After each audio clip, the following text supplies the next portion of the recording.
Good evening, everybody. We are live for a live reaction show to everything that just happened in NFL Week number 9. We'll go game by game to make sense of everything that we just saw and we watched for the duration of the day, and then we will get into my initial reactions for all of the Week 10 openers on the board.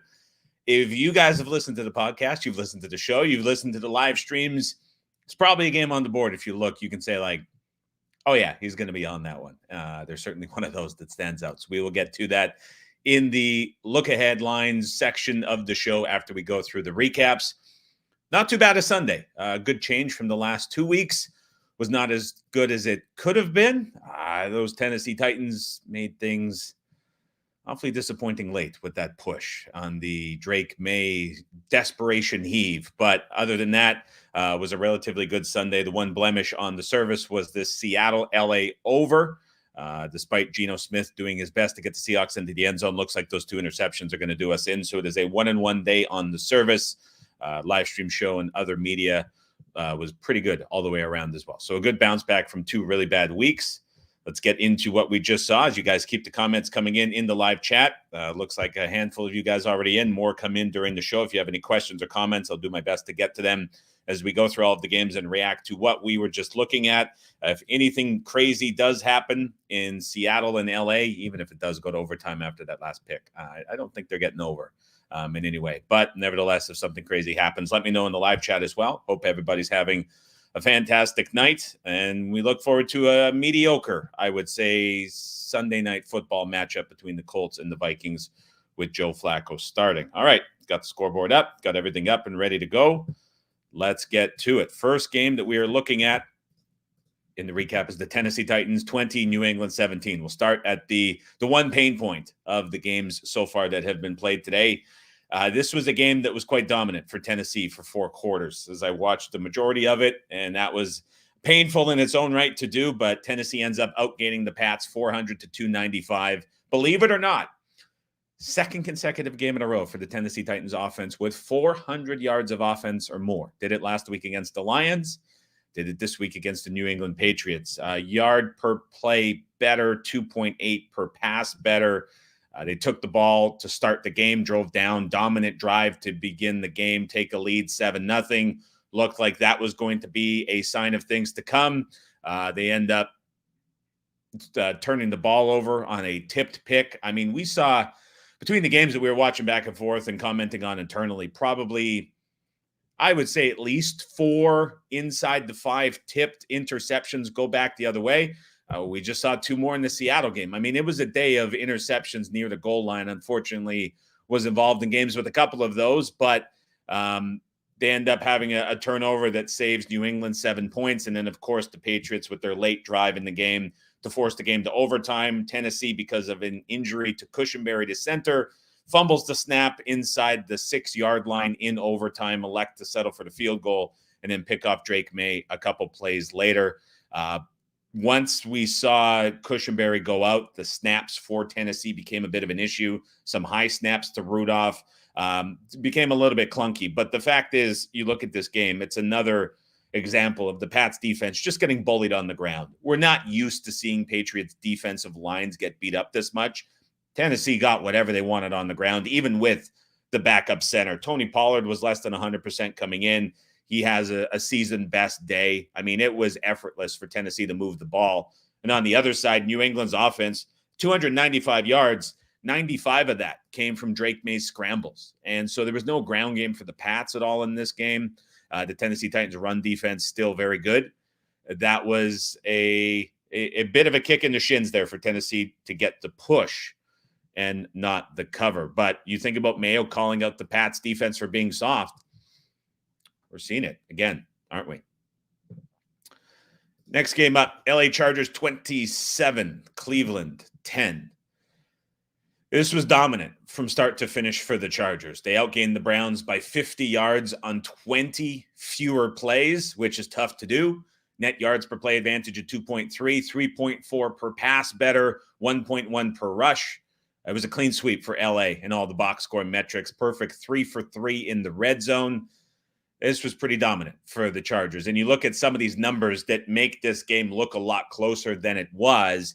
You have to keep in mind that Cleveland added 115 yards of their total output on drives when they were trailing 20-3 and 27-3 later in the fourth quarter. So there was a garbage time element to this to make Cleveland look a little bit better than they are. So it's another 4-quarter game from the Chargers where they just don't outplay themselves. They play within the Harbaugh system. They look good doing it. Herbert playing at an exceptionally high level and coming out of the bye since he's been healthy. He's getting receivers back. This offense looks good. Now, I say all of that. It is important to acknowledge, I think, that the Chargers did take advantage of some mistakes by the Browns 2 different times. There were blown coverages in the secondary that LA connected on for big plays. You don't want to take that away from LA, but it was spots where, I mean, guys were running wide open and broke them out for big plays. They had a touchdown drive of 30 yards after a big punt return, and then they blocked a field goal for Cleveland, which set up another short field drive. So offensive out for the Chargers was great. Again, I don't want to take away from that, but some mistakes definitely there by Cleveland, which allowed for bigger plays. My issue with Cleveland with Jameis is not the boom or bust mentality. I mean, that's what Jameis is. As you watch the Browns, what becomes a little bit concerning now, we're 2 games past the play caller switch, is just how reliant they are letting Jameis be throwing the football. And I get to an extent in this game, you're down multiple scores. You want to be airing it out. Sure, he finishes with 46 attempts. But this is a Browns team, especially now with the offensive line being healthy for 2 weeks in a row. And by the way, Nick Chubb being back, pretty good running back. You can't be throwing the football 46 times a game. Like, this team and this scheme is not built to throw the football 46 times, especially now without Amari Cooper in the picture. So you get the good and the bad with Jameis. We've known that for years. You saw the bad today with a horrible end zone interception. Again, another one of those popped up in one of these games. But he finishes minus 0.32 EPA per play. That's a 9th percentile performance, 8.5% below expectation. If you're the Browns, you gotta get back to the run game. You got to get back to the run game now that you have that O-line healthy. This is not a team with Jameis that should be throwing it 45 times and expecting to win a lot of football games. Carolina 23. Hey now, New Orleans 22. The Panthers get to win number 2. Do they have 4 more in them? Probably not. But hey, they need 1 win a month, and we can maybe backdate this one a couple days to give them the October win. And hey, you never know. We'll see what happens. They win 23-22. I got to tell you guys, I didn't watch this game. Was focused elsewhere. I went back and looked through the box score, and I thought it was a mistake. And the only reason I believe it is because there was commentary in the chat that was celebrating about the Panthers winning a game. Nothing about this box score makes sense. It's almost Jets-Patriots-esque from a couple of weeks ago. I can't make a lot of sense of it. I have one explanation without going back to watch that I can kind of justify for it, but just sit on these numbers for a second. The Saints outgained the Panthers by 200 total yards, 0.9 per play, 1.0 per pass, and 1.3 per rush. They were plus 0.08 net EPA and net 4% success rate. Over the last 20 years, teams who have outgained their opponent by 150 yards or more and ran for 150 yards or more, by the way, winning the turnover battle as well, are 275-0. The one loss is the New Orleans Saints, courtesy of Bill Barnwell, today in this game against the Carolina Panthers. Not a lot of sense in this at all, because you dominate the scoreboard. It's a clean sweep in the box score. It's a clean sweep in the advanced stats, and you win the turnover battle. It's hard to justify how in the world you lose that game. My rationale for how this could have happened without watching it is that the Saints' yardage numbers, they had bad field position. And the way that I derive at that potential fact is that I look at Hecker's punting stats for this game, and he had a net of over 215 yards for punting.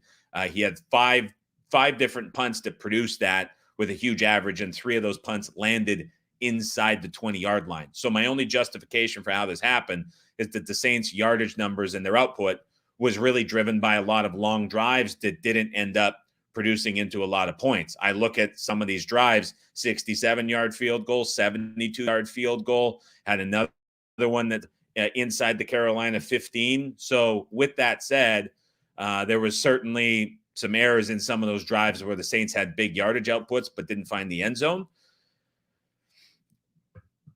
Crazy box score and a crazy result. And as we mentioned, you're looking at a rare error around the game for how it finished and how the box score played out for the Saints not to win this game. But for the Carolina Panthers, it takes a lot to end up getting a win to go your way. I see a comment that says, looks like overtime in Seattle. Curious to know, is that going into overtime 2020 as we're live streaming here? Let me know, CO, if that is in fact what is going on, if it's 2020. It looks like there is a touchdown.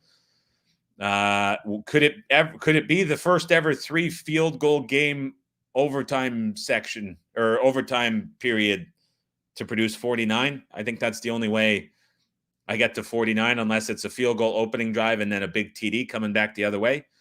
You never know. Seattle should definitely go for 2 in that spot, I would think, but I doubt that they are going to at home with the ball. We'll see. Let me know. Keep me updated, guys. Buffalo 30, Miami 27. This was a game where Buffalo had a very clear and distinct defensive plan, and they played to it, and in a way got a little bit fortunate to hold on and get away with it.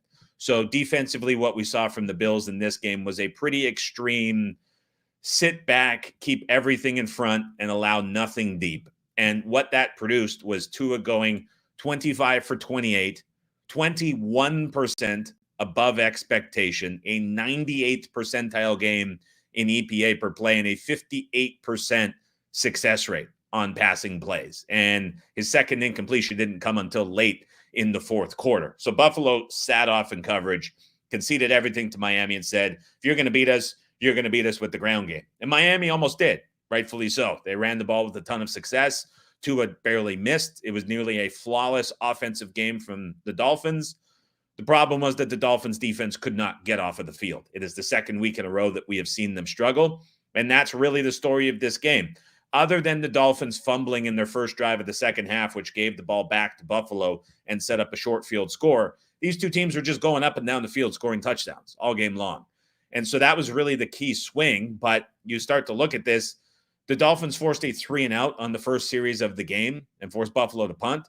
They didn't force another punt after that. And it was Buffalo scoring on nearly every drive all the way out. And so that's really the full extent and story of this entire game. You have the 61-yard field goal after the 15-yard penalty gives the Bills a first down on what looked like the Dolphins getting off of the field. And it allows Tyler Bass to redeem some of his misses so far this season. With the 61-yarder, the Bills get away with a win, and the Dolphins drop yet another game. But there's not too much else to say in this game based on how it played out to get to 30-27 for the Bills. Nearly flawless game for Miami that you don't see many teams lose in those spots. Next game up, Atlanta 27, Dallas 21. We saw commentary, at least I did in the chat here, pre-show as we hit the stream. And the question was, is this where it's sort of the end of the road for the Dallas Cowboys? We'll talk about the injuries coming up, but you lose Dak Prescott. It looks like for some amount of time, CeeDee Lamb says he's going to come back and play next week. We'll see. But this was a ugly game for the Cowboys where they were down 2 touchdowns again late in the fourth quarter, and you just saw decision-making that made you scratch your head. From the 5 different go-for-it on fourth down scenarios, the Cowboys converted just 1. There was a mind-bogglingly bad decision to run a fake punt pass in the first drive of the second half with a score deficit of 4 points deeper in your own end instead of leaving your offense out there on fourth and short. We see just a puzzling decision which sets Atlanta for a short touchdown drive to extend the lead to 2 scores, and that was really it. Honestly, Atlanta didn't have to do a lot to win this game. They only ran 56 plays. They put up 5.5 yards per play, 8.1 per pass, but they just capitalized on mistakes from the Cowboys, converted turnovers into points, and when they were in the red zone, they went 3 for 3. The numbers are going to make this game look better than it was for the Cowboys. It's 27-21 final. Some of the box score numbers look closer than they were. A lot of that is aided by Cooper Rush and the late drive that he put together that was more than 80 yards in relief. But this story was just about the coaching decisions from McCarthy. The Cowboys, again, fail on fourth downs from the Atlanta 31, Dallas 38 on the fake punt, Atlanta 47, Dallas 43. Just a terrible decision at that juncture in the game to give Atlanta back the ball on such a short field, and that was effectively it. And what we're watching from the Cowboys on a weekly basis is a defense that's now very injured and down a lot of key guys, but it's not a good scheme to begin with. That cannot stop the run. That makes it very easy for opposing offenses. And then it's CeeDee Lamb and Dak Prescott in chase mode for the duration of games, with sometimes a bit of a relief provided by Rico Dowdle. I mean, there's nothing here. And the fact that the Cowboys made as much as they did out of nearly the same offensive pieces a year ago is pretty impressive when you start to see just how limited they are in these games and these spots. So another bad game for the Cowboys, and you start to wonder, how hot is that seat getting at the head coaching spot? Could say the same for New Orleans. Could say the same for Jacksonville. Trade deadline Tuesday. We're in for a busy upcoming 36, 48 hours of NFL news, I believe. Baltimore 41, Denver 10. This one went as planned on the week. This was finally Denver stepping up in class. I mean, it has been a cakewalk for the last 5 weeks, really, for what the Broncos have faced on both sides of the football. Never mind just defense benefiting from offense. It's been both sides.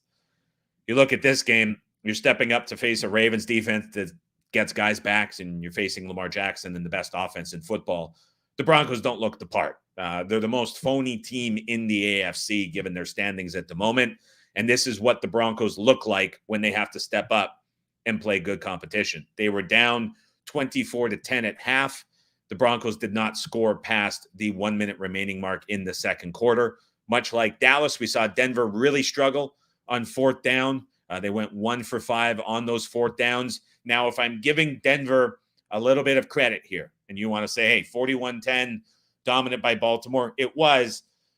Caveat I put on that is there were some near misses for the Broncos. When we see the adjusted scores come back, this is not going to read as 41-10. I don't want that to take away from how dominant Baltimore was. I'll touch on those offensive numbers in a second. But to give Denver like a bit of a complimentary spin on this game, they failed on 4th and 1 at the Ravens 44, 4th and 4 at the Ravens 33, 3rd and goal at the Baltimore 1, which turned into 4th and 14, and then 4th and goal at the Baltimore 10 after it was 2nd and goal at the Baltimore 3. So the Broncos had a number of red zone trips that were deep in the Baltimore territory that had penalties or sacks or mistakes that pushed them back. Realistically, this is a game, if it was played over again in the same circumstances, you're probably seeing Denver get into the low 20s, and you're probably still seeing Baltimore in the 40s. It was more so about Denver's mistakes, keeping them off the scoreboard, than it was Baltimore doing anything in those spots. And so you kind of give the Broncos offense a bit of a bump, circumstances considered, albeit a Ravens defense that's not performing at a level that we have seen from Ravens defenses in the past. Now, when we talk about the Ravens offense, it's as good as it gets. I mean, this was silly. 7.3 yards per play. Again, another game north of 7.0 yards per play. It's just incredible what they're putting up. 13.5 yards per pass. It's a video game number for Lamar at this point. And then 106 and 2 TDs for Henry. Lamar threw the ball 19 times at 280 yards and 3 touchdowns. I mean, it's as good as it gets right now on offense in Baltimore. That is a dominant team that they have on the offensive side of the football. Cincinnati 41, Las Vegas 24. This was another game I didn't pay a ton of attention to. I went through the box score. I went through some of the written recaps. I went through some of the highlights. And what stood out to me, even box score watching during the day as I have it on another screen, this was a game I thought was competitive early on, and it absolutely was. This was the Raiders scoring out of the gate, leading 7-0. It was 10-7, the deficit in the second quarter late, and they were driving down the field in Cincinnati territory. A sack stalls out the drive. They give the ball back to Cincinnati. Bengals come down the field late in the second quarter, and all of a sudden, you're looking at a much different game what could have been possibly 10-10 late in the first half with the Raiders having possession, all of a sudden turns around to a Bengals lead. And then it's just downhill from there as you see the Raiders completely collapse. They end up switching quarterbacks again. Gardner Minshew is benched. Again, the Bengals score 3 consecutive touchdowns. This went from 10-10 late second half all the way to 31-10 late third quarter. I mean, completely flipped in the matter of 13 minutes of game time. Joe Burrow throws for 5 touchdowns. And you start to wonder what's going on in Las Vegas. They've been rumored to be tied to a lot of trades and a lot of moves. And you're looking at now a second benching of Gardner Minshew. Desmond Ridder comes in. You're not getting anything from Desmond Ridder in this spot. We know that. I don't know what Pierce is trying to find. I don't know what he's trying to get from this offense. There is still 0 ground game at all. 2.9 per carry on 21 touches. They've had no ground game all season long, and that was supposed to be the identity of a Antonio Pierce directed offense.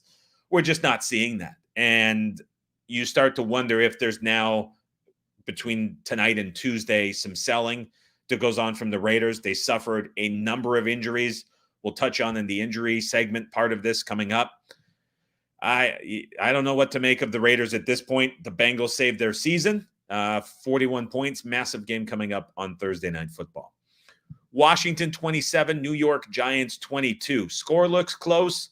It was anything but. I don't want this to be taken away as being a 5-point win for Washington. The reality is it played out much more than that. And the point spread was not implicated in the final scores. Anyone who bet Washington won and covered. Anybody who bet the over from the live stream on Wednesday, you got the over with a bit of a sweat down there in the fourth quarter with how that played out with some field goals and some missed 2-pointers. Daniel Jones entered the second half with negative passing yards. In the first half, Brian Daboll, despite being down 14 or 21-7, didn't want Daniel Jones to throw the football. It was pretty incredible to see how run-dependent he had been. And what was surprising to me was he came out of the tunnel in the second half for the interview and was doubling down on wanting to do it. He thought he was in a good spot, and he wanted the Giants to keep controlling the ground game and the line of scrimmage. He effectively coached out the quarterback from his offense for 2.5 quarters in this game. Like, it was bizarre to watch. And the stat lines made no sense. Now, you think about the scoreline, 27-22. Washington had drive stall at the Giants 13, 2, and 1. And those 3 drives combined for 6 total points. So this was not a game that was Washington maximizing what they got. I think, if anything, Washington shortchanged quite a bit here with 27 points on the scoreboard. The Giants had a big play, touchdown late in garbage time to boost their stats. Commanders finish half a yard per play better, counting that in. 4.0 per pass better. I just made a difference, but Washington 3 of 6 in the red zone. So it's now 2 games that we have seen the Giants play Washington, and the Commanders have walked up and down the field on them in both of the games. And quite frankly, in both games, came out looking worse than they actually were. I mean, this was another bad game from the Giants, and how they stick with Jones, even when you're coaching like this and calling plays, I don't fully understand it. Ugly one for the Giants. Tommy asks, explain desperation heave. Imagine you're playing football at recess in elementary school, and you've got the 5 Mississippi before you rush the passer, and the defensive linemen were being polite to the quarterback in the pocket who was maybe from a younger grade.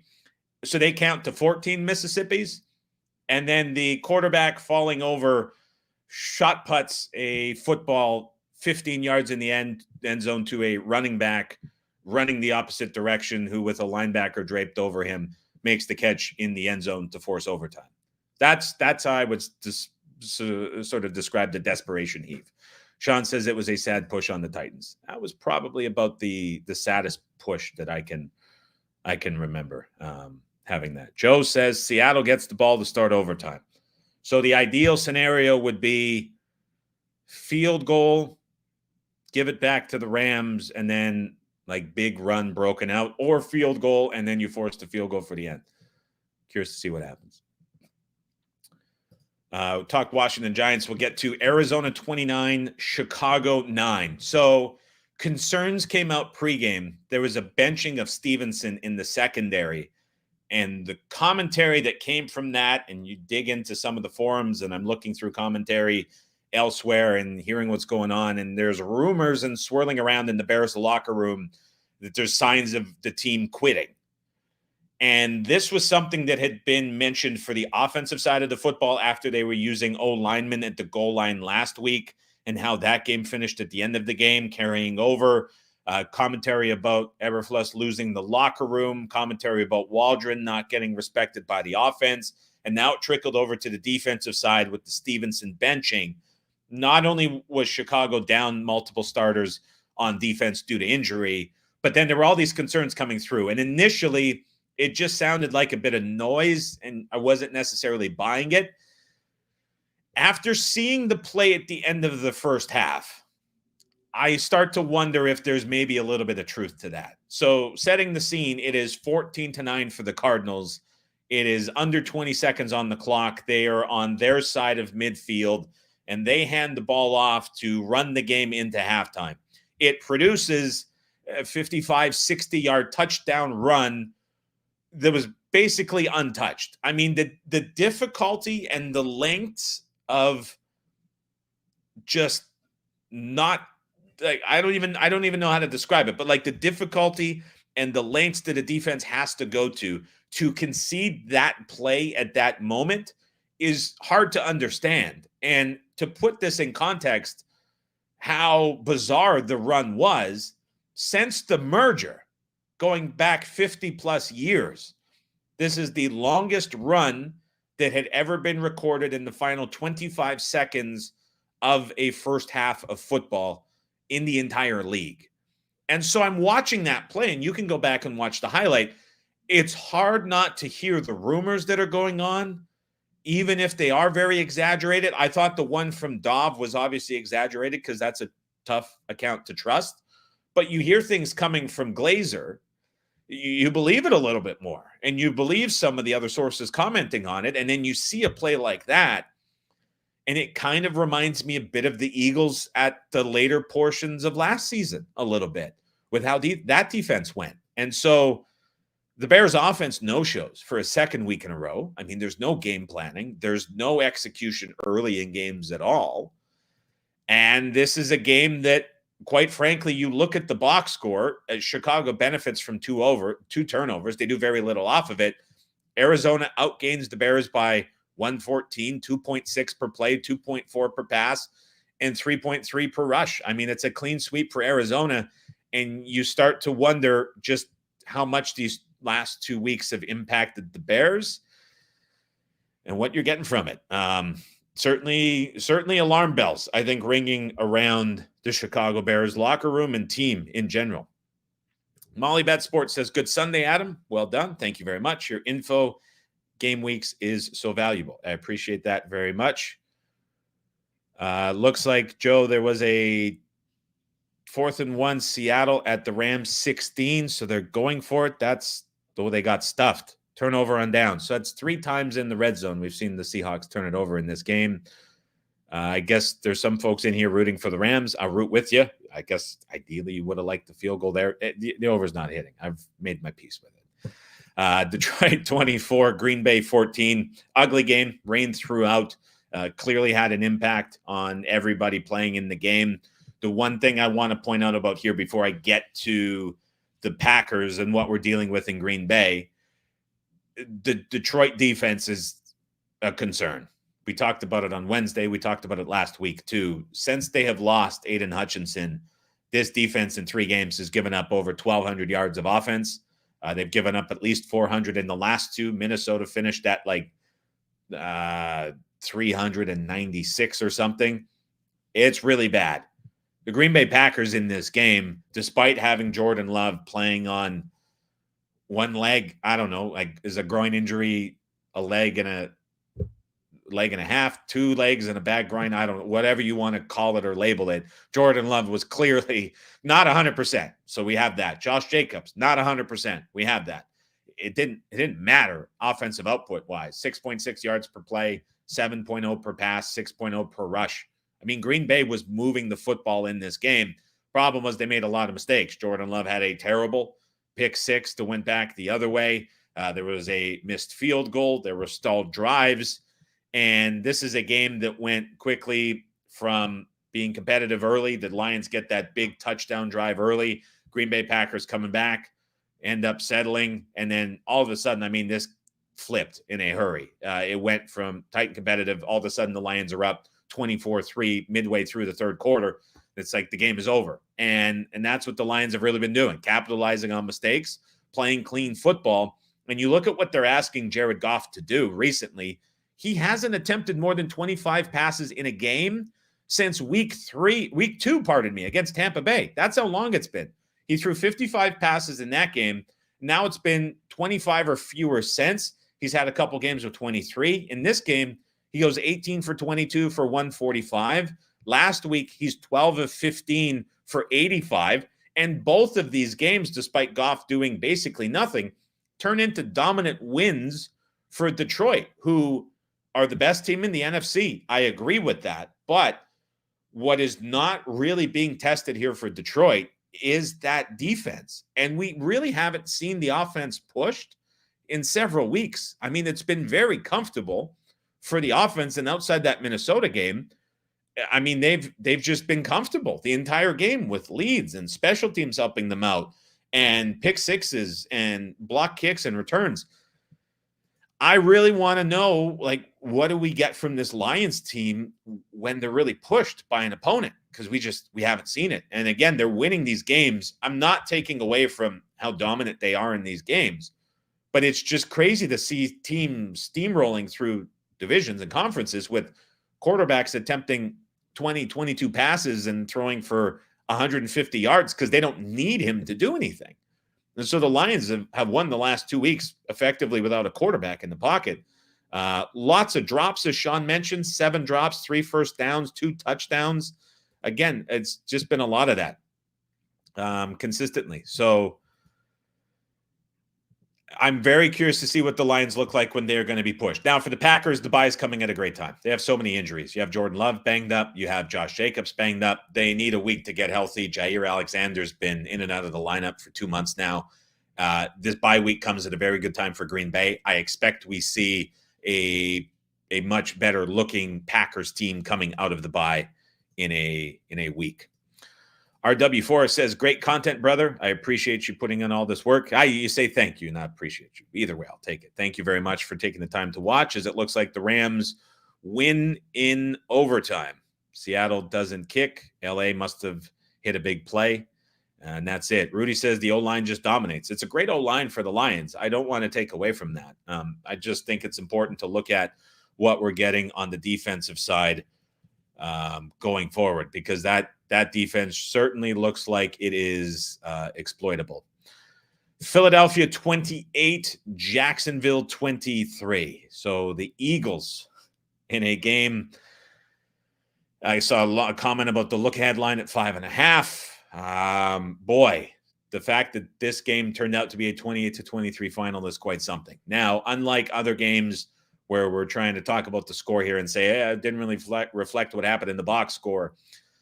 This box score is very one-sided, and the score shouldn't take away from that. 447 to 215 for the Eagles, 6.1 per play to 4.2, 7.8 per pass to 4.7, and 5.2 per rush to 3.3. Eagles are +2 in turnover differential. This is a game that early in the third quarter was 22-0 for the Philadelphia Eagles. And then all of a sudden, the Jags come back with a touchdown and a 2. Saquon Barkley fumbles. The Jags score. It's 2 touchdowns within 3 minutes of each other.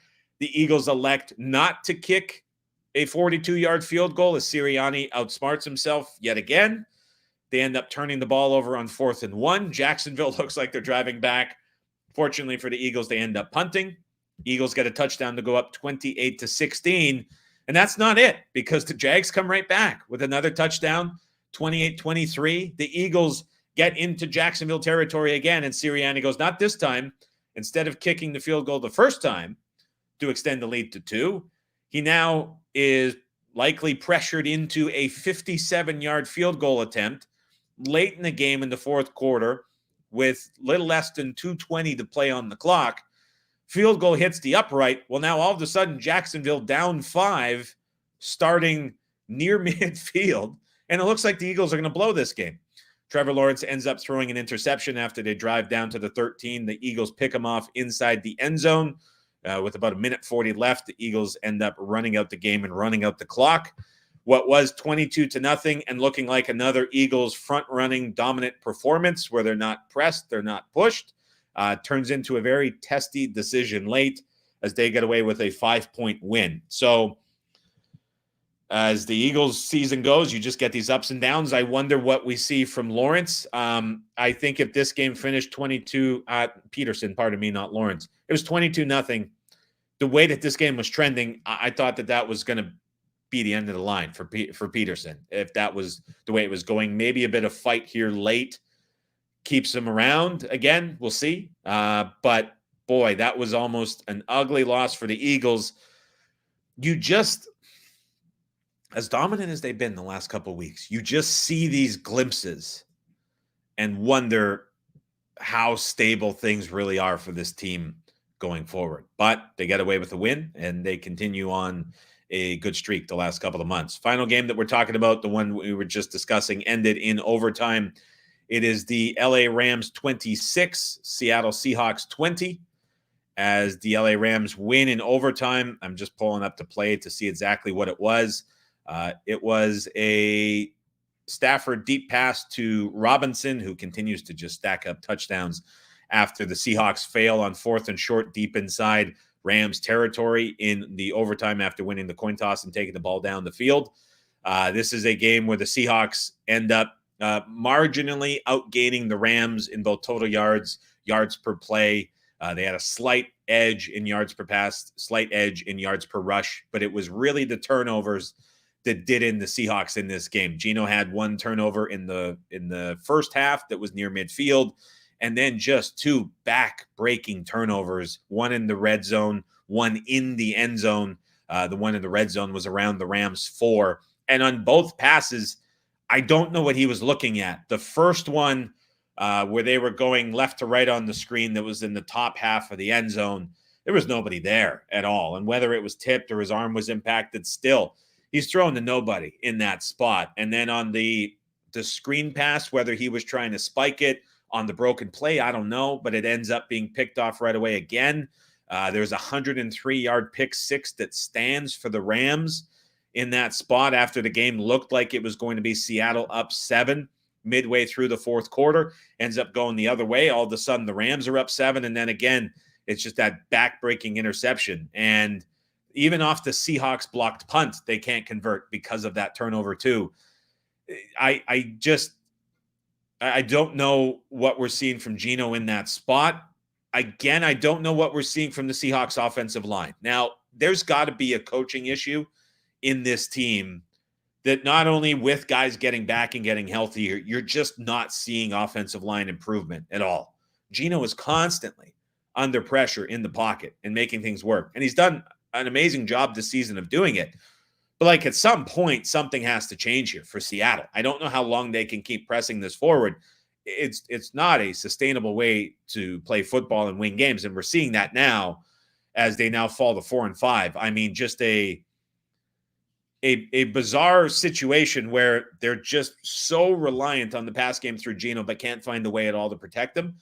I don't know what to make of that. It's very strange to watch happen. Now the Rams at 4-4, they look like a dangerous team going forward. As we saw Puka Nacua get ejected from the game in the first half, which certainly hindered their offense. But that's a very good team in LA right now that's quietly coming back above a bit of the radar, if you will, or coming back onto the radar, if you will. Gerard Morris, I can hear your screams here in White Rock. About 18 question marks. That's got to be at least 30 exclamation marks. That must have been a tough one for sure. Fun Sunday. Good Sunday for the most part. Would have loved to get the Titans win instead of the push. Would have loved to get that Seattle game over. Only 2 blemishes, but a lot easier to do these shows and to have a little more zip when it's not like the last 2 weeks that we saw play out. Injury time before we get to the look aheads. Obviously, Dak Prescott, 2 things stand out. The hand injury he had on the sideline. His hand looked very swollen. I don't know what to make of that because everything being reported as a hamstring. He said he felt it pull. It was something he had not felt before. That's a problem. Looks like how it's being reported, there's missed time here. CeeDee Lamb has a shoulder injury. He says that he will have an MRI, but wants to play week 10. We'll see. A.J. Brown has a knee injury, suffered it in the first half. He was ruled out. The loss to the Eagles offense, if Brown is out, cannot be overstated enough. Drake London for Atlanta, hip injury in the first half. Hip pointer, painful, immediately ruled out, did not return. Keon Coleman for Buffalo had a brace post-game, left the field in a ton of pain, would be a big loss for Buffalo. He was becoming wide receiver number 1, and Amari Cooper still hurt. Watch out for that. Chris Olave, second concussion of the season. This one was nasty. Stretchered to hospital, mobilized. Long-term, I would guess, given his history and how many concussions he has had. Eric All for Cincinnati has been merging as a good tight end. He had a knee injury, same one he hurt in college. Speculation there is that could be long-term. We're seeing the Raiders with I'll read them off. Colton Miller, Cody Whitehair, Andres Pete, Nate Dobbs, Harrison Bryant, 3-0 linemen, a great defensive back, tight end, all ruled out during the game. I mean, there's lots of issues in the Raiders. We have the Minshew, Ritter, back and forth. Don't know what to make of that. Lloyd Cushenberry, center for Tennessee, we mentioned he went down, and there were some snap issues. Post that, we'll see what comes back of that injury and how severe that is going to be. He's a big part of the interior of that offensive line. For week 10, returnees or guys coming back or on the fringe dealing with injuries that wouldn't have hit the in-game injury report today. Houston and Nico Collins eligible to return to practice. Detroit has Jameson Williams back from suspension. San Francisco should have Deebo Samuel back out of the bye. Christian McCaffrey is speculated to be back at practice this week. Don't know if he's going to play. It sounds like Adam Thielen is possibly being traded to Pittsburgh, and the reason he was not playing today was to protect him for trade value, which could happen tomorrow. So Thielen could be on his way to Pittsburgh as a wide receiver number 2. T. Higgins still with the quad, unclear. Brian Robinson in Washington was close this week. He should be good to go in week 10. Amari Cooper, again, unclear. Also watch out for Coleman, 2 big wide receiver notes for Buffalo. Isaiah Pacheco's eligible to return to practice. He wouldn't play this week. Dallas, in addition to Prescott and in addition to Lamb, also Parsons and Diggs on the defensive side dealing with injuries too. And then Houston, in addition to Nico Collins, Anderson and Al-Shaair, defensive line and linebacker, both potentially returning as well. Let's get to the week 10 opening odds reaction. I don't have a banner for this one. Now we have a banner. I'm curious. I said at the top of the show, there's almost 200 folks watching right now. There's a game on the board that stands out that if you listen to the podcast, you're going to know that I'm on it already. I'm curious if you guys can call it out and if I've become that obvious. We'll see. Let me know in the chat what you guys think. Thursday Night Football. Cincinnati on the road at the Baltimore Ravens. Was Ravens 6 on the look ahead. Is currently up to 6.5 on the reopened total, from 48.5 up to 52.5. These games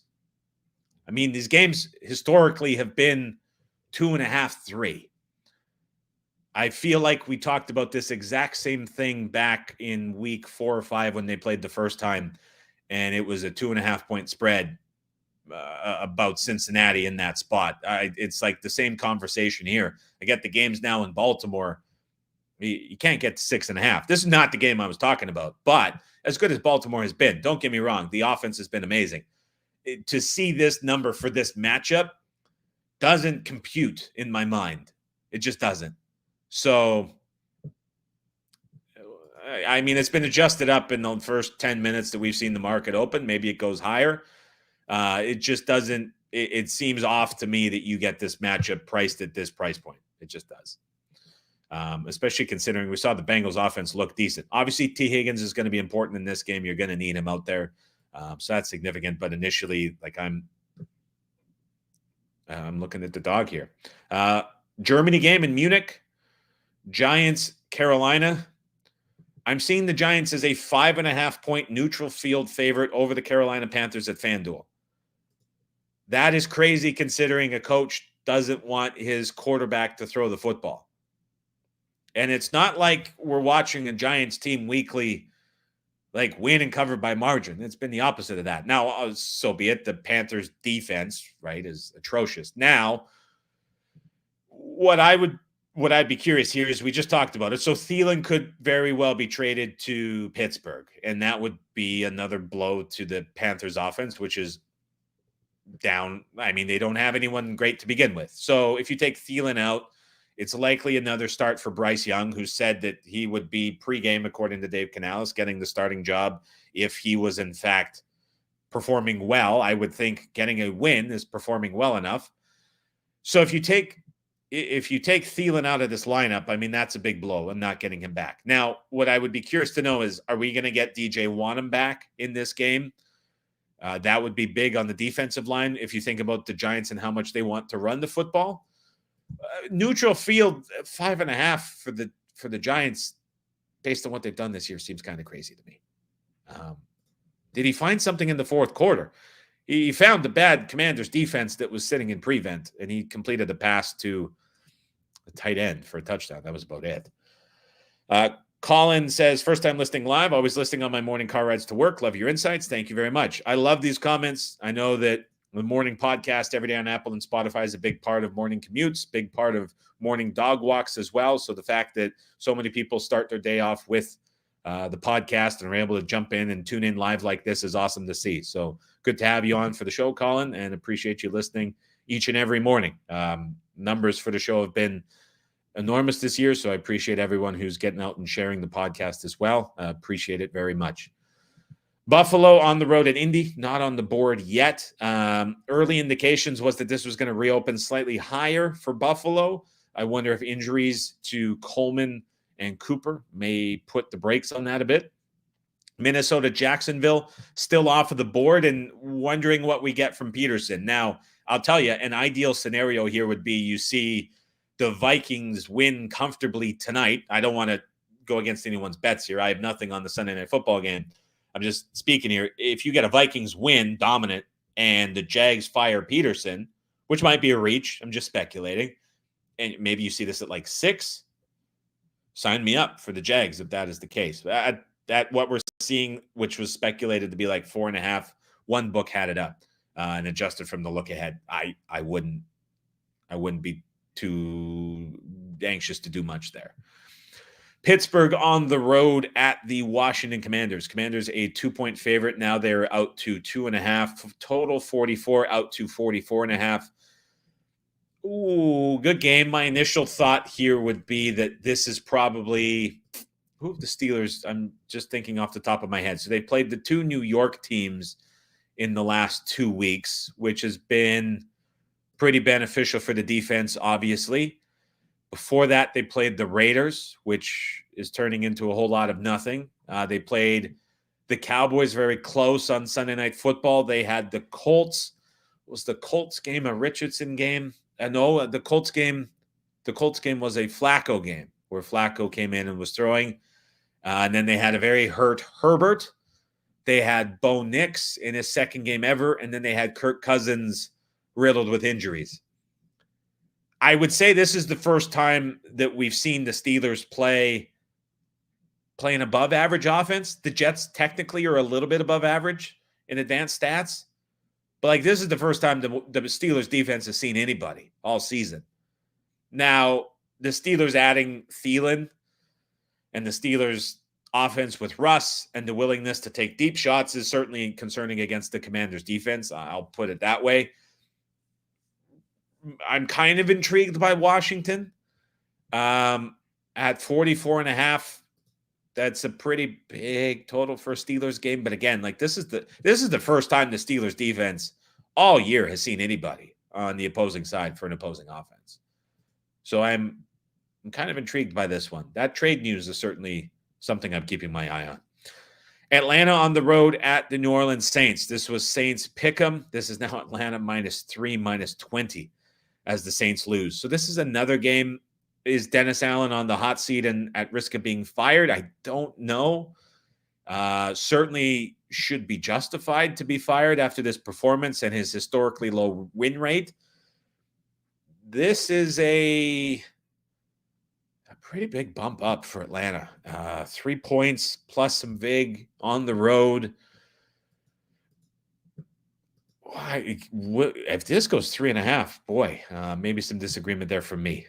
Interesting adjustment up. It's my first time really looking at these. And so I was thinking in my head, because I saw Pick'em on the look ahead, I knew it wasn't going to open pick after the Saints lose and the Falcons win. I was not expecting to see a juice 3 on the board. Injury to Olave is obviously impactful, but that's a pretty big bump up. Denver, KC, mostly off the board. This is Chiefs -9.5 at FanDuel and DK, who have markets at the moment. Nobody else has a number posted. Obviously, Kansas City plays tomorrow. Game number 2 for the Broncos stepping up in class. Basically, same point spread that we saw the Broncos close at this week against Baltimore. I think the price makes sense. I think when you're comparing Kansas City and Baltimore, you're getting to a level that's quite close power rating wise. And so unless something drastic happens tomorrow night in Monday Night Football, you probably don't see a big change here. If the Chiefs win and cover comfortably, you likely see this at 10, I would think. And there's probably a back and forth at that point. But this is a much better defense for Bo Nix to face on the road than what he just faced in Baltimore. And this is an offense that should be able to give the Broncos defense just as many problems as the Ravens defense did as well. So don't think you can do a whole lot here with this game, but it is another step-up spot, certainly for Knicks and the Broncos, that they are not equipped to compete in. San Francisco on the road at Tampa Bay, still off of the board. This was Niners 6.5 on the look ahead. Lots of injury news around the 49ers that you would have to keep an eye on. Jordan Mason could also potentially return as well. Forgot him from the injury list with Deebo Samuel. I'm sure CMC practicing will draw news, but it shouldn't impact this game. Tampa Bay down multiple wide receivers for the Monday night game. Now it's a short week for them after Monday night. If they suffer any more injuries, I would only expect this to probably reopen it where the Niners are or higher. If they win outright against Kansas City, maybe you see a bit of a bump and San Francisco poses some value at that point, but not much here with such an early market. New England on the road at Chicago. No number at Chris yet. Now, I saw very briefly they flashed 7. Now it's off the board. Pinnacle has Chicago -7. FanDuel and DK are split between 6.5 and 7. BOL has 7.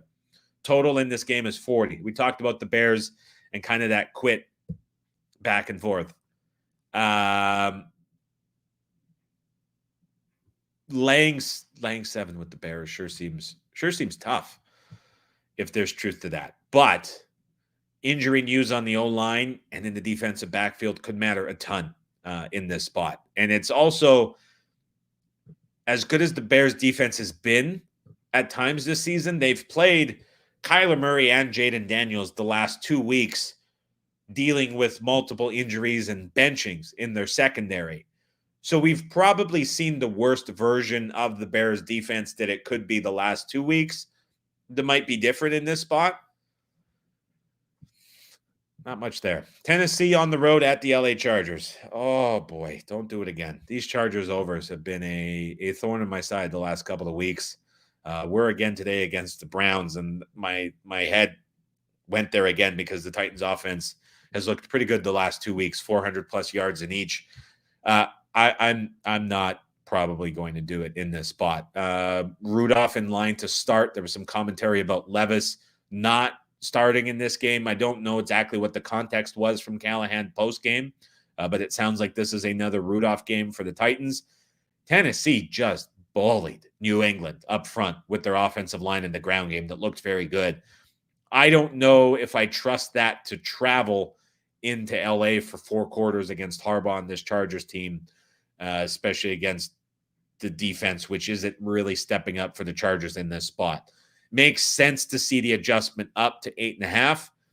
And I've kind of had the mindset with the Chargers that they're not a team that goes out and wins and covers by margin, but they kind of have turned into that. Their playing style, even with the opened up offense and the passing, isn't super appealing to be laying north of a touchdown with. And like in my mind, I kind of want to bet against that. But I don't know if Tennessee's the team I want to go into battle with that. It is going to be very difficult for the Chargers to run the football at all in this game. If the Chargers are going to have any success, it's coming through the air in this matchup. I mean, it's so tough to run on Tennessee. And, man, if this gets much higher, I mean, it's to a price point where you have to really consider Tennessee. But we'll carry on. Philadelphia, Dallas still off of the board. We don't know the quarterback. We don't know the wide receiver spot. We don't know the defensive side. Maybe there's some coaching rumblings going on. We don't know about that either. So a tough game to act on either way. Here's what I'll say about the Prescott situation. If he misses this game, the drop from Prescott to Rush can't be as pronounced as it has been in years past because the Cowboys offense is so limited and because Rush has just been here and done that. And so you're not going to get the elaborate 6-point downgrade. This was Eagles -3 on the look ahead. No Dak. I think a number 7 in this game is what you're getting. I would have a hard time getting past that. And that would be kind of the ceiling. Now, if it's no Prescott, it's no Lamb, it's no Parsons, it's no Diggs, and Lawrence is still on IR, maybe, because it would be tough for me at that point to really have much optimism about anything. Like, that would be probably the worst offense personnel-wise we've seen any team put on the field all season. I would argue the Cowboys with Cooper Rush and no CeeDee Lamb would be worse than what we saw Thursday night from the Saints against the Broncos with Rattler and Bub Means. I think that would be a worse offense. And so maybe at that point it becomes bigger, but it's tough to do much here with the injury noise and scenario going on. New York Jets on the road at the Cardinals. This is an over if I've ever seen one at 44.5. That total is going to go up. I would be blown away if it doesn't. The Jets are playing with more pace. The Jets defense, I look at this game and I just imagine James Conner untouched 11 yards down the field with the Cardinals working out of 3 tight end sets, getting just ridiculous push off the line, and the Jets having no answer in the ground game on defense against that. And on the other side, I see Aaron Rodgers and this offense, which is coming together with a little bit of extra time to get things right after the win that saved their season, looking at this Cardinals defense and having just a ton of opportunities to get a lot of what they want. How does this total not go up where it is? Detroit on the road at Houston. You guys have listened to the show. You know exactly where I'm going with this one. Home dog here for sure on Sunday Night Football takes money at 4.5. I'm seeing Bet Online at 5. That's coming back in favor of Houston. I can't see how that holds. There's a very good chance Nico Collins returns. Now, that's the caveat in this. If you're telling me Houston doesn't have Nico Collins, okay, I could get to Lions 4.5. I buy that. If this is Houston off a mini bye at home, getting 4.5, 5 at home with Nico Collins coming back, with Al-Shaair coming back, with the defensive line a little bit healthier. I mean, you're talking about the Lions and these defensive issues that they're having. I as good as the Lions have been, I would never be comfortable backing a defense in this form for the Lions going on the road against an offense like Houston could put forth if Collins is back on the field, laying this number. There's no way. So home dog here for me for sure stands out. And I'm very much waiting to see the Nico Collins update. And I would, given the importance of this game and the time in the season and it being the Sunday night game at home off the mini bye, like every injury and Twitter doctor and injury account that I have looked at anywhere has speculated that this is the return week for Nico Collins. The last week, week 9 for injuries, I thought was the most misleading week of injuries that I have bet into for 15 years. And so it's not like injury projections are going relatively well for any of these doctors in these injury accounts.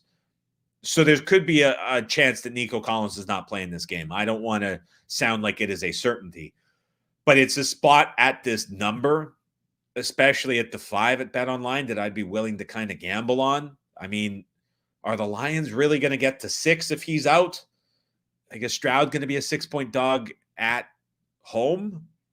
I don't think I could get to that price at all, even without him. And so it's kind of, I don't think there's like a ton of downside in that gamble either, if you're getting that 5 at BOL. But yeah, massive game for the Texans at home that they desperately need. Could get everybody back. I think it would be a pretty good reset spot out of the mini bye, catching points at home. So that's how I'd be looking at it.